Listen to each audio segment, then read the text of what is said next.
Hello crafty friends, it's Jess from jesscrafts.com, and today I have a video featuring Gerda Steiner Designs, one of her newest clear stamp sets called How Are You? And it's a little punny stamp set with lots of sheep and some punny sentiments referring to the U-E-W-E. And I thought that it would be awesome to add some texture to the sheep. And so I thought, what could I add to the sheep that would give him that fluffy feel? And going through my stuff, I found some old felt, and I thought that would be perfect, but I needed to experiment with how I would actually make it work. I knew that the ink I would use is StazOn, because StazOn is permanent on pretty much anything and everything, including plastic. So I was confident that if I used StazOn ink, I could get a clear impression and stamp on felt, and it wouldn't smear or anything like that. So I'm going to stamp this sheep a few times on the felt because I'll be doing some further experimentation.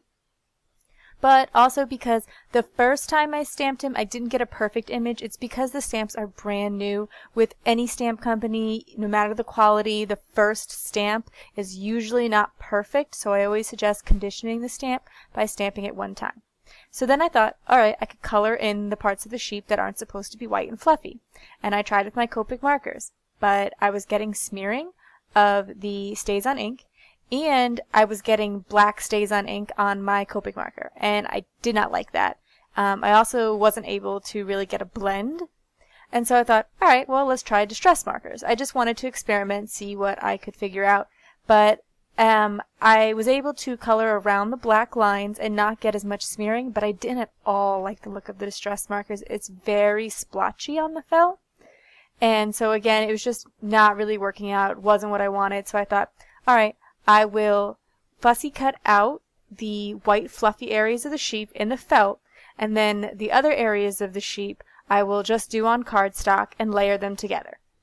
It's a lot of fussy cutting. So I know not everybody would be up to the task, but sometimes I just like to create, or well, a lot of times I just like to create a really special card for somebody who I know will appreciate that time. So I used my Tim Holtz tonic scissors to fussy cut out the felt, and those worked excellent. Fabrics can tend to be a little bit more difficult to cut, so I definitely recommend a nice sharp scissor. Now I have this circle panel cut with the MFT stitched circle dies, and I want to do some layers of color. I could mask all of this off, but I decided to try something different, where I cut it into 3 pieces and then put the 3 different colors, one on each piece. And it will basically create the look of having 2 hills and then the sky. I thought it might be a little bit less time consuming than masking paper, and then you wouldn't need the masking paper, so it might be more friendly for some people. But you know, post-it notes work as well, so I'm sure everyone has access. But I just thought, let me show you a different way. So like I said, I'm going to make the 2 bottom pieces to appear to be hills, and so I decided to do 2 different distress inks. I'm using peeled paint and mowed lawn. Now, in theory, you could piece together and cut apart different pieces of cardstock, but I think that would be a lot harder to make sure that all the pieces fit perfectly back together, and it would probably be faster just to add some distress ink to these pieces. Also, I like the idea of the distress ink because you don't get a solid look. You can get some blending and variation, and I prefer that personally. Like, I'll be mixing a little bit of the peeled paint into this mowed lawn to add some definition to the edges, and then I'll actually be going in with the mowed lawn and layering it a little bit over the peeled paint just to make it a little bit brighter.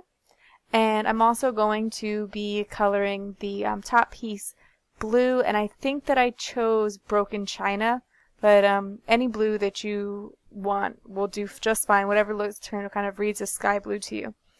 But what I noticed is that I did not take the time to wipe up that green ink that was on my craft mat before I went and colored in this blue. And so I'm accidentally picking up some green with my foam blending tool and blending it onto this blue piece.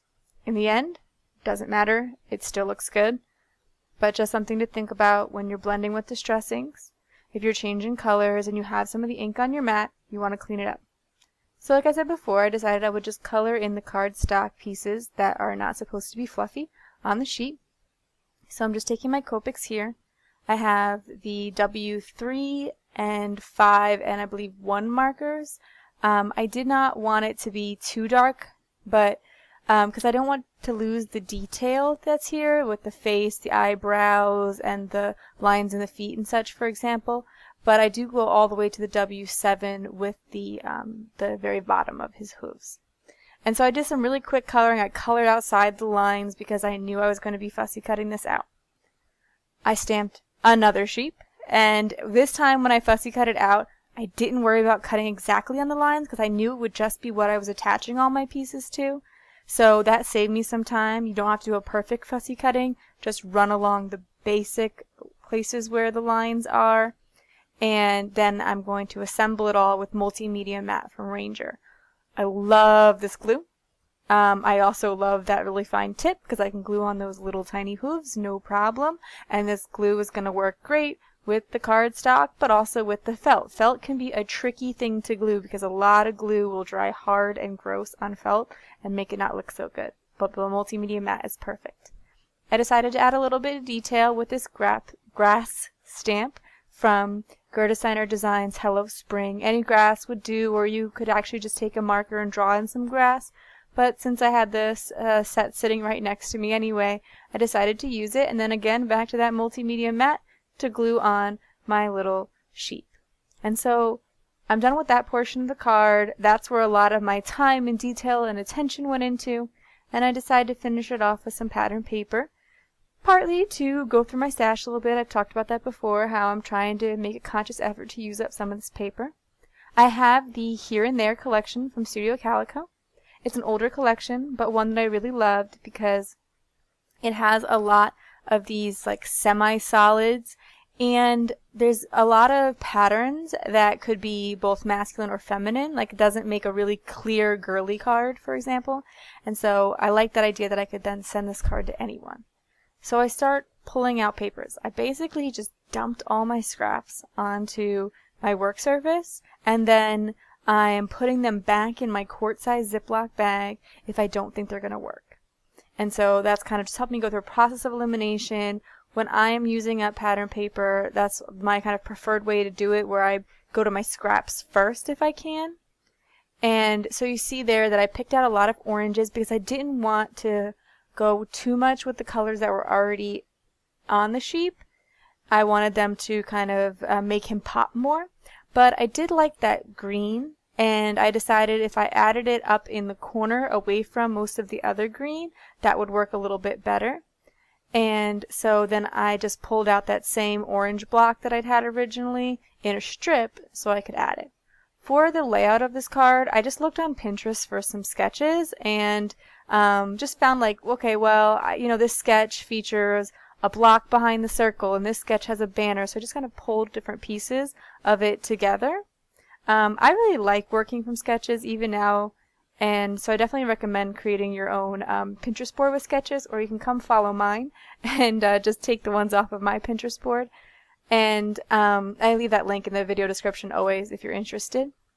Once I had all those pieces assembled, I wanted to add my sentiment, and I was hoping that I left enough room on that light orange piece. I kind of surprise myself sometimes where I'm like, I knew in my head that I wanted to put my sentiment on my orange piece, but I didn't actually make sure that it would fit. So I decided to go with this Love You because I could stack it one on top of the other without cutting apart the stamps. And even though that doesn't harm them in any way, I just knew that I would probably be more likely to use this Love You card as opposed to a Thank You card, because a special card like this, I have someone in mind who I know would appreciate all that time and detail, and I tend to send her Love You cards. So that was kind of my logic there. I'm sorry that my camera is like refocusing so much through this part. I'm sure, very visually frustrating, but I didn't want to lose this footage, and it's difficult to remake this card with those pattern paper scraps. So I needed one last finishing detail, and I have these pieces of wood veneer from Studio Calico. And on the side of them, there was a whole bunch of numbers. I don't use numbers a lot, but I got these at a really great clearance price, and I love the look of wood veneer. So what I decided to do was stamp a bunch of hearts on them using Stays-On ink, and then I saved them for embellishments for scrapbook pages or cards. So just because there's a old supply that you might not really work for your style, you can think about how you might be able to flip it. Like I said, just turn it over, add that black ink.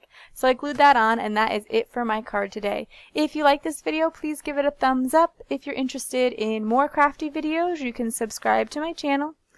I'm going to leave you links to the products in the video description below and to the Gerda Steiner Designs blog so you can check this out with more detail. Thanks for watching. Bye.